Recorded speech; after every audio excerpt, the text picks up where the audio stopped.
The really nice thing about running for office is if you've ever been concerned about where people stand in your life, you don't have to worry ever again. If you run for office, you will know who is in your camp, who's got your back, who's in your corner. There's no hiding. Like, I'm about to send off an email tomorrow to 40 people to be like, it's time to get in a photo. And if anyone says I'm not getting in a photo, then I have my answer. It is very comforting to know that, like, I don't have to worry the next 40 years of my life who is in my life for the right reasons.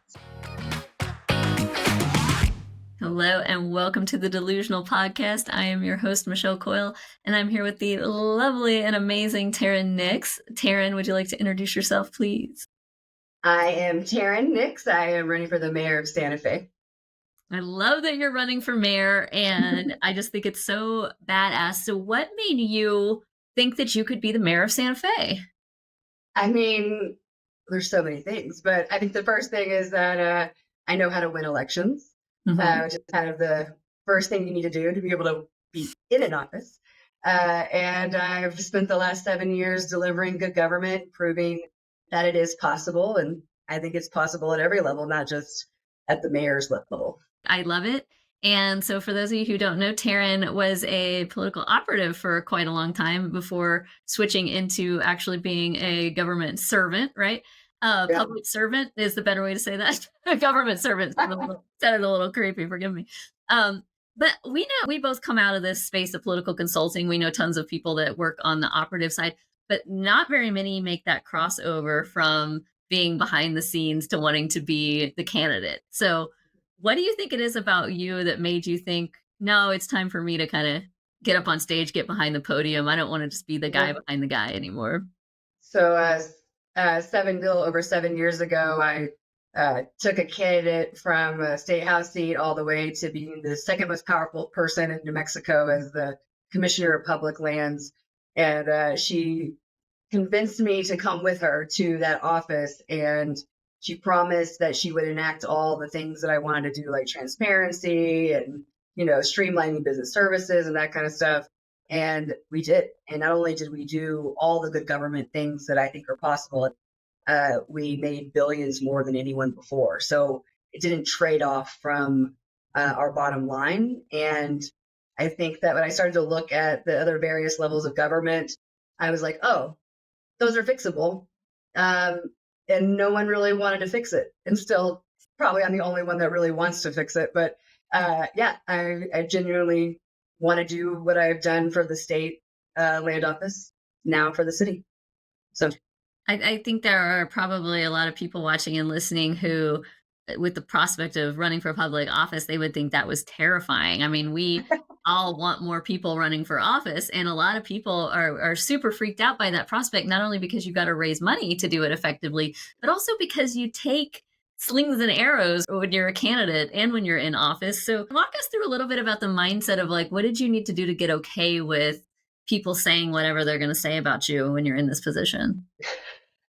I did a lot of therapy. No, I mean, I did a lot of training, actually, with you. For those who don't know, Michelle's other life, she does a little bit of the woo. And I invested heavily in that, as well as I've taken other courses for business scaling, and just to kind of get right with what the role was from a leadership perspective, deal with my own baggage first, so I could hold space for everyone else here in Santa Fe.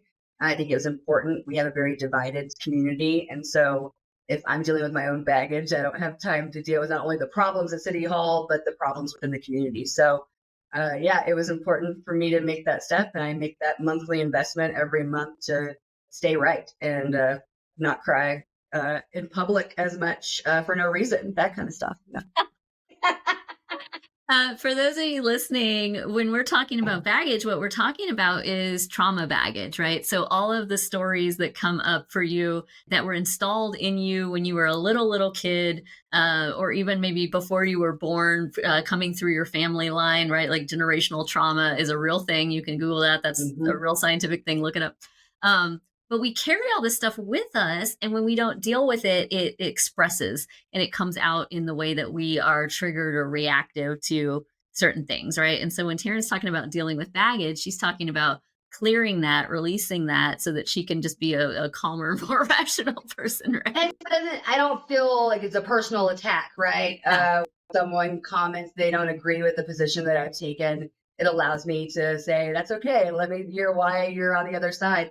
I also am one of the few people in politics that can do that just naturally because I genuinely am interested in all sides and how people got to the conclusions that they got to, because my brain sees in patterns. So it's easy for me to kind of get locked in unless someone's bringing in some alternatives. So yeah.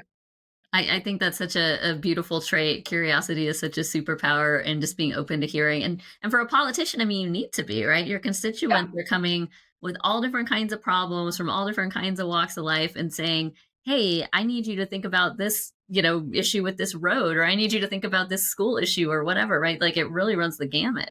Yeah, and I think for anyone who might be scared to like run for office, the money stuff does really blow. I won't lie about that. You also end up putting so much of your own money in that like no one ever told me. None of my clients, hundreds of people that I've worked with all over the country, no one's ever been like, man, the amount of little checks I write here and there to organizations and nonprofits just to be present in the community is a lot. But I will say that almost everything that I have run videos on, I did a massive citywide surveying. I got almost 1,000 of the residents to take the survey. Spurred a lot of action already within my city. So like every entity is doing a really in-depth survey and study, trying to get at the root causes of things. They're adopting my language. They're trying to streamline business processes and to protect, businesses that are harmed by crime. And like, so like there is like, regardless of win or lose, like the impact is undeniable already. Yeah, absolutely. Let's go to that raising money thing, because I know, and I hope you don't mind me saying, that was one of the things that we really had to work through was like, it's hard to pick up the phone and call and ask people for money. And every politician that I've ever been around has this issue. Every political operative or consultant that is in charge of getting the politician to do that thing and ask for money has this issue. It's an uncomfortable thing to call up your friends and then people that you don't know as well and say, hey, would you mind writing me a check? So like what mindset barriers did you have to overcome to be able to successfully do that, raise enough money to run a race like this? Oh my God, so many, right? Like my family, we don't talk about money. That's uncouth. We don't beg for money. If we have problems, we keep them in our family, right? We don't go sharing our problems, which like, if you need money, you're begging for money, regardless of the reason. It's, it definitely came with that kind of shame stigma attached to it where like, am I good enough? Do I deserve that money? Is it a worthy investment? It dredges up any kind of past experience that where you're like, you were told you weren't, right? And so much of running for office, I tell people, is like 50% is just putting your name on the ballot, because like most people don't get over that hump of being able to talk themselves into, keep making those dials, keep asking for those favors. And it is, it's not toxic, it's draining. It's, it requires you to be on at all times. And not really, have too much of a personal life or calendar. All the things that you loved are gone, and you better love what you're running for, because otherwise it'll show. I mean, like I get told I have too much energy, or not too much energy, but people comment constantly about my energy and how it's amazing and boundless and endless. And I'm like, it's not. I'm giving you everything I have while I'm here, right? Not only in terms of what I'm sharing and expressing, but also the way that I listen and receive and, log it into my brain. And so that takes effort and time and, real focus. Well, you're not really selling it here. You're making it sound awful. No. I don't think that people run for office because they enjoy running for office, right? There are the people that are really good at the campaign side are typically not the ones that are going to be leading the charge in big changes happening in government. That's just the reality. The folks that have the brain power and capacity and really understand complex problems aren't the ones that are normally going to be out, handshaking everybody in the parade. and, everyone's best friends. That doesn't mean that they wouldn't make the best freaking city councilor or state, representative. We have my whole point of doing good government and launching the organization that I launched prior to running for mayor was to explain to people that we, as a society as a whole, have gotten so far away from what government is supposed to be and what the rules and regulations are supposed to be around government. And I mean every level of government. I don't mean just the federal. I mean down to, your dog catchers, right? And so I think that if we all understood, one, what was acceptable, two, what was legal, and three, what we should be looking for to identify what is good government and what is not. And I think we really started to, when people show you who they are, believe you, right? If they've made bad votes, if they've been weak on action or not stood up for the right things, don't believe that when they take the next step that they're going to actually, do the right thing then. Like who they are is who they are, right? And so Right. I think there's a lot of power that Americans just aren't seizing right now. Mm-hmm. We could get into all of that. Sure, but I'm saying like we got to get Americans to seize that power to get more folks like me to step into the ring, right? Yeah. I can step into the ring because I have 20 years of critical experience and wins that give me the confidence to know that I can't be outworked, right? Mm-hmm. I might not win the popularity contest at the end of the day, but I know no one's going to outwork me. No one's going to do more in the field. No one's going to have better messaging. No one's going to talk to more voters, right? And that is what every day I wake up, just, got to grind a little bit harder, a little bit more, right? There's a deadline, and that is the nice thing. November 4th, we're done, right? Giving it all out on the field. So politics should discourage the ones that like aren't capable of leading, but unfortunately those are the ones that typically are the first to sign up to run for office. So I'm discouraged by that. It just means know that 50% of winning is just putting your name on the ballot. That take away nothing else. Just know that. Well, and to that last point about, the people who are running versus the people that we, want to be running, and how that's maybe not the overlap that we would like to see. I wish that every politician were doing what you're doing, which is dealing with your trauma, dealing with your baggage, figuring out what those patterns are that make you, get triggered by this or that, or like be able to listen better and be able to hold more space for people. I feel like so many people run for office out of really from their baggage, right? Like building on their baggage where they're like, oh, I need proving people wrong. Yeah, I got to prove people wrong. Or I got to prove something to my dad, or I got to prove something to myself, or I got to, like I need power because if I have power, then I'll be, powerful, whatever, right? Like all the kind of the reasons that the American people wouldn't want to see somebody running for office. For sure. Versus, I wish, and I hope, and I might be secretly working on a project too, help more politicians address these things and heal themselves first so that they actually can be in service to the public. I mean, what would you say to your fellow candidates about that? It's a complicated question for me because I think that politics is set up intentionally for most people to stay in the dark. Right? I don't think that it serves people that are currently in office who are there for the wrong reasons, ego, for all the things we just named, right? To change rules and laws that benefit the people, right? And so that's my whole argument right now is that we're not expecting folks to we're not even expecting them to do those things anymore. Like we have become so just used to it not working that it becomes acceptable to just not work. And so, we can have the AOCs, we can have the Bernie Sanders, right? We can have people that engage a small population that don't normally engage.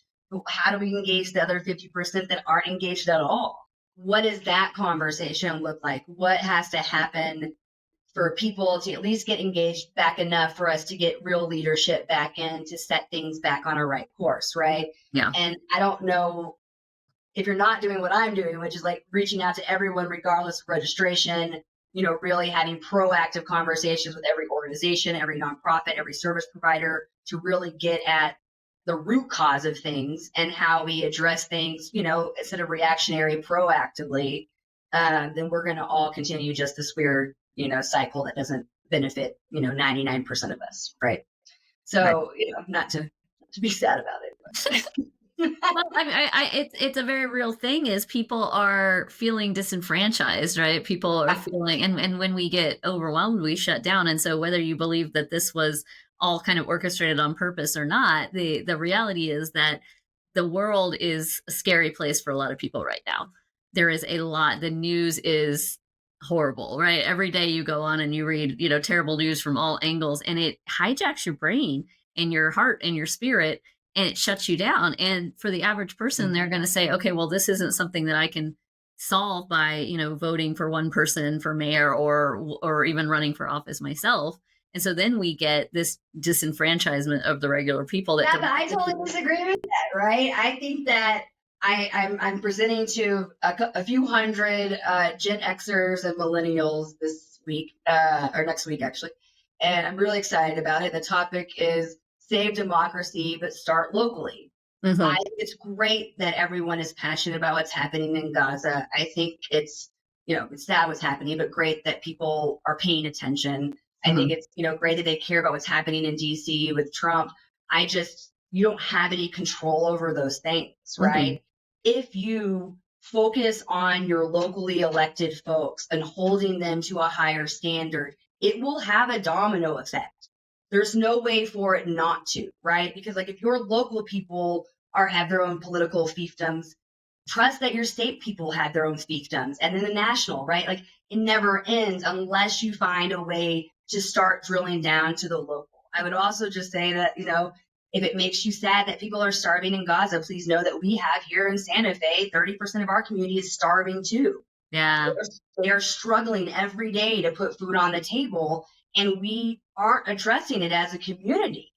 And I think when you feel helpless about what's going on in the whole world, I'm not saying that you have to ignore it. I'm saying that when you get frustrated, turn those frustrations to something locally that you can actually solve and fix and influence, because you do.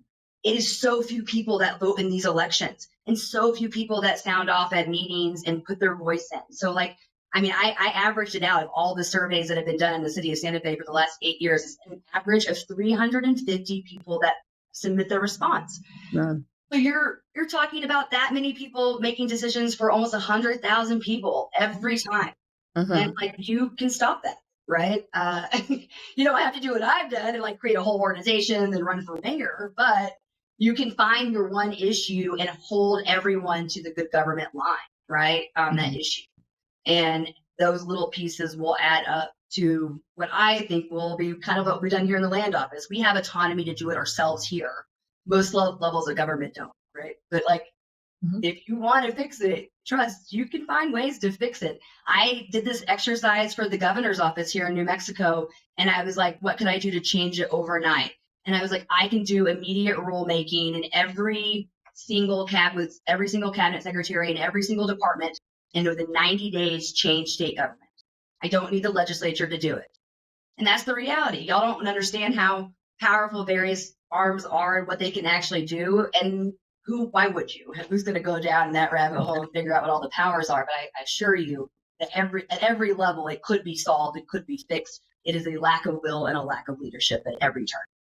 Absolutely. And it's such an important point. I like to even take it a step further and be like, look, you can govern yourself first, right? This is what you and I have been talking about and working on, right? It's like you get so upset about what's going on outside of you. All of us do. Yeah. And so, helpless, but it's like, what you can always control is yourself, how you feel, how you respond, right? I'm using this word respond instead of react deliberately. Yeah. How you feel, how you respond, what your state is, how you go out into the world, and what kind of energy are you putting out. And that makes a difference first. And then it's, okay, now, how do I want to help? But it's like, if you're trying to pour from an empty cup, it's not going to go very well. Yeah, no, I do a lot of grounding exercises, especially before really big or serious conversations, because again, my energy is here, most people's is here, which is fine, no judge.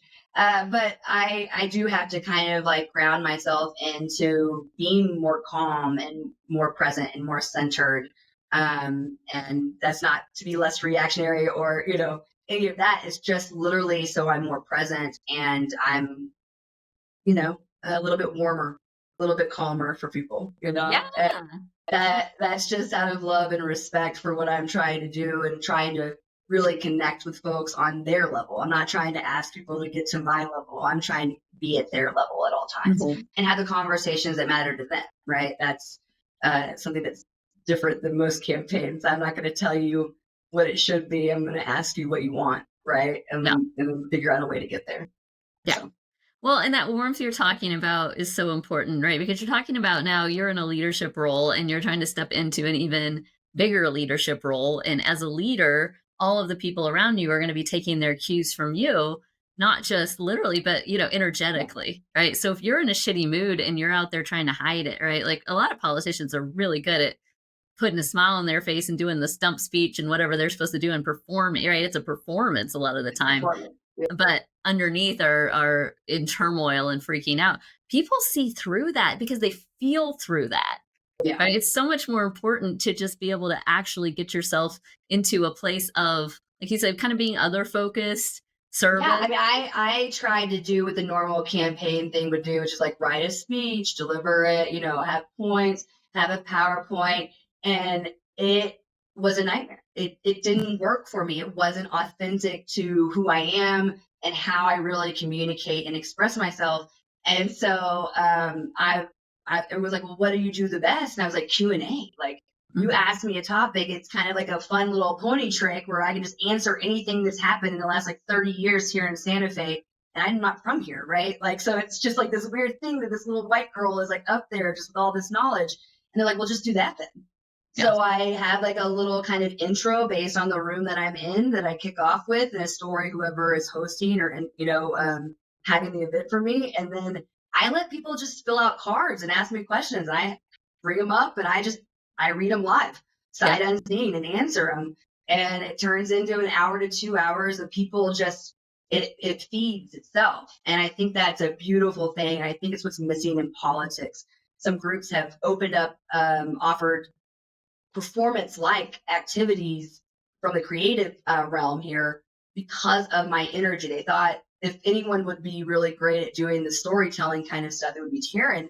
And everyone's now getting to participate in that because it's not just me running for mayor, right? And I think it's going to be phenomenal to watch seven people that are running for office not be able to talk about running for office, but have to tell their personal story through limited words and pictures.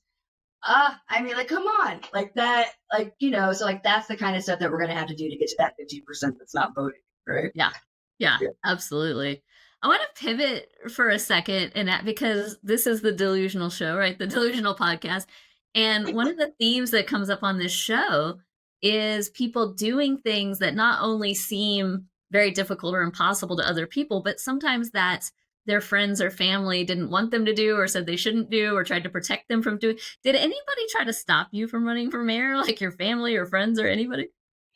I don't think that there was anyone in my family that wanted me to be in politics.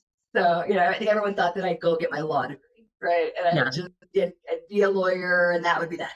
I think they made offers for years to try to get me out of politics. Because for most people, they're like, that seems so hard. That seems so mean and cruel. And well, I've worked in, the mall, I've worked in nonprofits, and I can tell you there's not an industry in this world that isn't cruel and mean and harsh and, have all the issues. So politics just is a little bit more public and a little bit more in your face for sure. And it comes with a bigger price tag, right? If I mess up in my office, that could be lives, right? That could be millions of dollars. Mm-hmm. And, you have to have that weight on your shoulders at all time in making those decisions, right? So yeah, it's a little bit different. Wait, so you worked at the mall? Where did you work? Yeah, I worked at Gap. I worked at Holly's Hallmark. I did a summer at a snow cone stand. I did 2 years at Blockbuster right when it was closed all over the place. I know our age. Gamut of jobs, but yeah. People are people, right? And so part of it is we've lost people just say what they don't have any thought about how the impact to it. It's interesting where we've gotten in the world these days, but I don't take it personally. I actually respond back. Most candidates won't. They'll ignore it and just let people say crazy stuff. I don't. I don't. I will ask you who raised you, where do you come from? Like I'm not. We don't play on my page. You don't get to say rude, insulting, derogatory things about people or me on my page. I think it's inappropriate, and I think that people need to be told that it's inappropriate because somewhere along the line they didn't get that memo. But that's not. I'm not your typical candidate. She's out here raising the trolls. I did fun fact. Side note: I also worked at the Gap for 2 weeks. I worked in restaurants for 7 years and decided in sometime in college, I think my freshman year in college, I would take a break from restaurants and I would try the Gap. 2 weeks I lasted at that job. I was standing on your feet for 14 hours. I mean, I did Olive Garden. I think I lasted like maybe 2 semesters. I loved waiting tables because I could move. Whereas like just standing there and I was like, can I help you find a sweater? Like, please. And people were like, no, I'm just looking. I was like, please. Like, I'm just standing here. When I turned 16, I got my mom's car and I went and I drove around and asked who was hiring and I applied at Gap and they, for whatever reason, right at 16 gave me a job. But yeah, I did that through high school. Yeah. And for people listening, Tarin and I are about the same age. When we were 16, the Gap was actually really cool.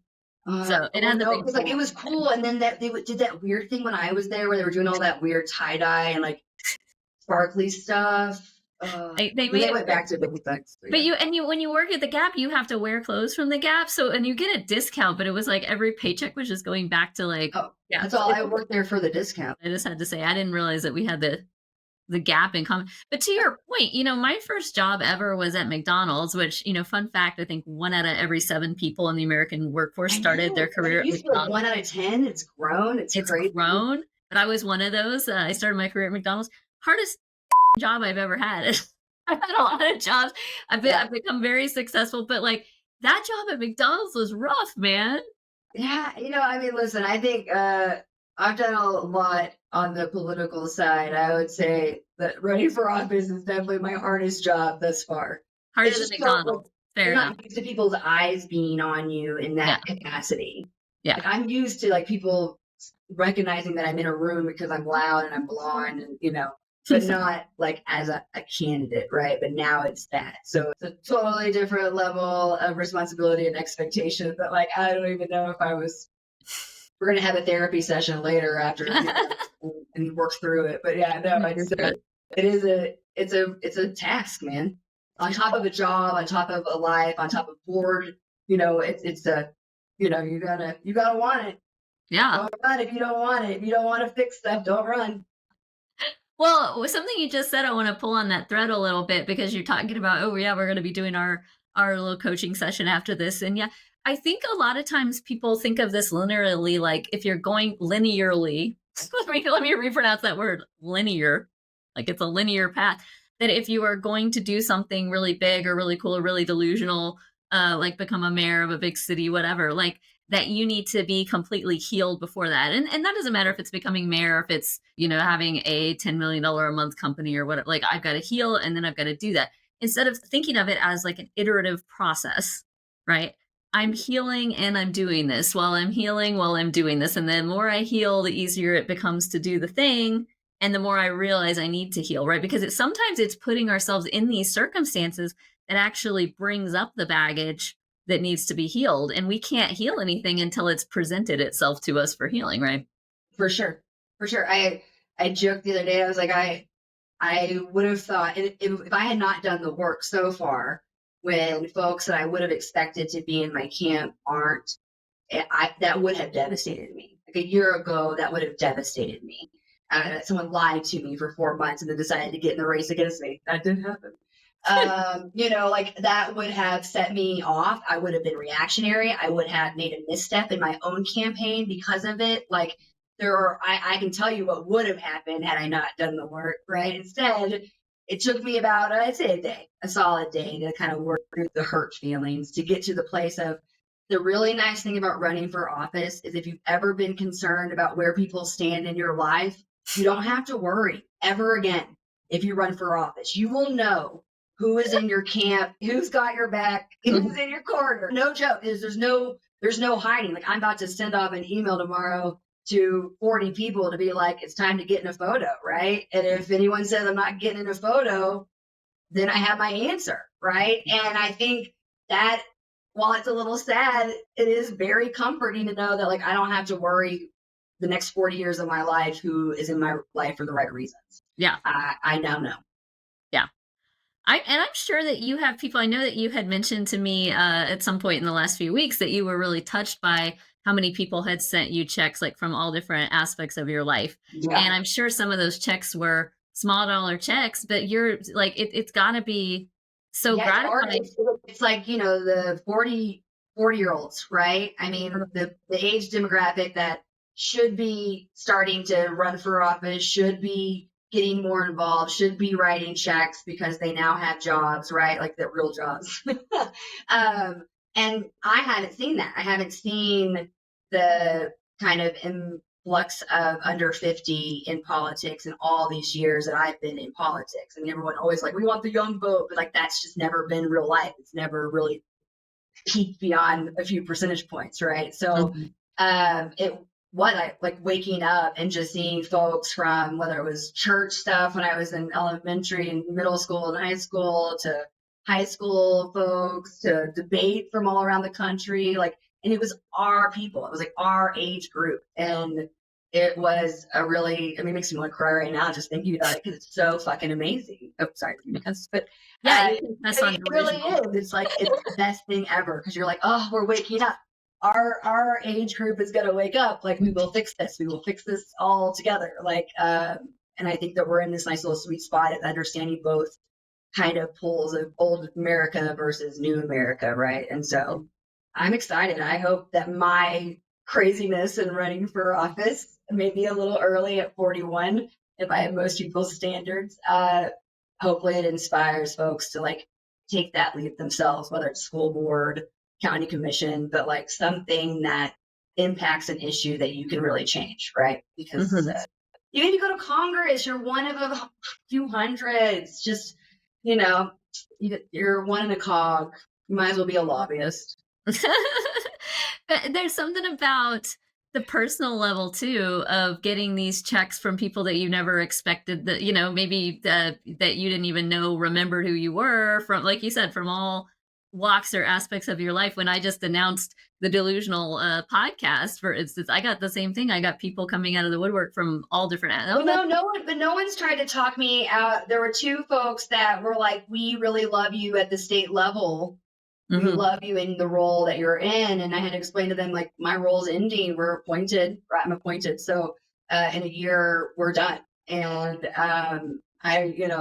why would I end now when I've proven to be so good? Now they're both on the team. They're in my camp. But other than that, no, everyone was like, oh, it's about time, right? Like, I think for most people who've known me from every stage of life, they've always thought, like, Tarin will run for something. Like, she'll fix something, because it's just who I was even in middle school and high school. So, I came out like this. I was born this way. Well, was there anybody though that surprised you that like sent a check or sent their support? My mom. Your mom. Oh, talk about that a little bit. My parents are not political. I think politics died with both of my grandparents were, big donors, but my aunts and uncles on both sides are not political. And so they've never given, they don't write checks to other people. It's not like a thing. And so like happy to have that conversation and be like, no, this is serious. Like you actually have to write the check this time. I've never made you write a check for any of my clients, any of the campaigns I've been on, but like, this is me and it matters. It matters to me. Right. And so, yeah, my mom came to my kickoff and wrote that max out check. And so it's not a means thing. It's just like, it's not who they are. Yeah. And so, yeah, that was the best one. That was the best check. For sure. Oh, we love that. Thank you, Tarin's mom, for your support. Yeah, no, sure. Yeah. When I do the art hands, I do it the old person way. I know people are like, oh, you ever want, you have to be a Nepo baby in order to do, politics. And I'm like, oh, my family just can't fathom it. They're like, none of them are political. Like, why would you want to do that? Yeah. Whereas you're feeling like you were never not going to do it. Like this was just always. Yeah, but I mean, like, I've also like put my money where my mouth is. All my family members now vote. Listen, they don't vote for the person that I would want them necessarily to vote for, but they do vote. And they are more vocal about their opinions. And I think that's a good thing. I don't really care where you fall as long as you are trying to like, do right by your fellow man and woman. Right. Yeah. So, what would you say to somebody who is thinking about running for office, but is just a little bit on the fence? They're freaked out. Their friends and family are trying to talk them out of it. Whatever. Okay, well, I would say that if your immediate family, like your spouse or children, or if you're like me and single with no kids, like your entire chosen family is like, it's a no. It's a no. You need that buy-in. You can't do it alone. It is emotionally taxing and it requires a lot of people to pick up other pieces in your world that you would normally be able to do, right? Because you have a lot of meetings and debates and forums. And so, they do need to be in. They need to be in. But if they're in, then like do it. Even if you lose, you build name ID, you build the experience, you build relationships that you would never even think of. I have called people in this town that are experts in things that we need here. We need here in Santa Fe. And they have never been called by anyone in the city or the state. They go everywhere else in the world doing this work and not here. And I am like, let's do it here, right? And the level of partnerships that you just can conjure up just by having those conversations is pretty incredible. I always joke with young people, even if you don't win and you're challenging like an establishment candidate, someone that's been there for a long time, holding someone accountable is always a good thing, even regardless of the outcome. You will force them into better actions or force them out inevitably, right? And you will get a job offer. Trust, you will get a job offer. A young person engaging at that level with that, intent and seriousness, you will get job offers. And if that's not a good selling point for, just the future of your life, you don't have to worry about that next step. You'll have a lot of opportunity once you have all those conversations. By the way, I will add on to that and say if you are somebody who wants to be a political operative and work behind the scenes, you will get a job offer just for one. Just as fast. Show up, start working. Somebody will hire you like immediately. Like it's never hard to get a job involved. No, and you don't have to do crazy hours like we used to on campaigns. I mean, I had like the minimum was like a 14-hour day. You didn't get days off. You were in the office from 9 a.m. till 11, and like you didn't get to complain. And like that would not. Now people are like, I don't want to work nights and weekends. And you're like, no, you have to. Things have gotten a lot better, people. When I did my first campaign, I want to say it also makes it a little bit. That's why your family you have to have buy from your friends and family, because you're just not going to have them unless you live in Virginia or one of the states that has no cap on donations. It's a recession. It's a struggle bus, right? Like, I mean, it's not, money is the worst part of politics, but unfortunately necessary because everything costs so much to do now. But it's part of it. But we have technology that makes it a lot more efficient, at least. I was about to say when I did my first campaign, which is like 23 years ago, something like that. It's a longer time ago than it looks like it could be, guys. We didn't have all the technology that we have today, and stuff took longer, and we were there all night, all weekend, all the time. Now it's like people can go home at 5 because the fucking bots are doing it for you. Well, you still gotta go on election night and get that ticker tape here to figure out what the vote counts are at each polling location before it goes live. So, there are some old school methods, but I think, for the most part, it has made it a little bit easier. But the way that you contact people and get to people is still the same, and the hours of operation are still the same. And so if you're working, they're working, right? And so you have to go on the times that they're not. And that makes campaigns kind of easy to do if you have a job, because most of the work's happening after hours or on the weekends. But it also means that the people that work with you also have to do that work. And so it's a bigger ask. You need your folks. These are people who love their country, people. Tarin, we're almost out of time, but if people want to find you, support you, send a check to your campaign, where can they find you? Yeah, so if you want to see good government in action, you can visit fixourcitydifferent.org. And if you want to see what a really cool kind of out-of-the-box mayor's campaign looks like, you can visit teamtarin, TARIN.com. That's my campaign website, and I'm putting my plan out in phases. And people are like, people don't get specific. I get really specific. Like I get into the weeds about how we fix it. And because I think people need to understand it's fixable and I know how to do it. So if you are like me, run for office. We need more people. We need more people like Tarin. This is one of the good ones, y'all. If you feel so called to send a check to Tarin, absolutely do that. And I will make the bold ask because I don't give send money to Tarin. She's one of the good ones. She's done her trauma work. She's a good person. She really wants to help. I know her well enough to be able to tell you this with certainty and conviction. And of course, if you like The Delusional Show, please follow us at The Delusional Pod and follow me at Michelle to Scale. Like, comment, send this to your friends. We're going to blow this whole concept up and get everybody following their crazy dreams. Yeah. Tarin Nix, thank you so much for being Yeah, no, thank you. Seriously. Love you all. And everybody else, we'll see you next time.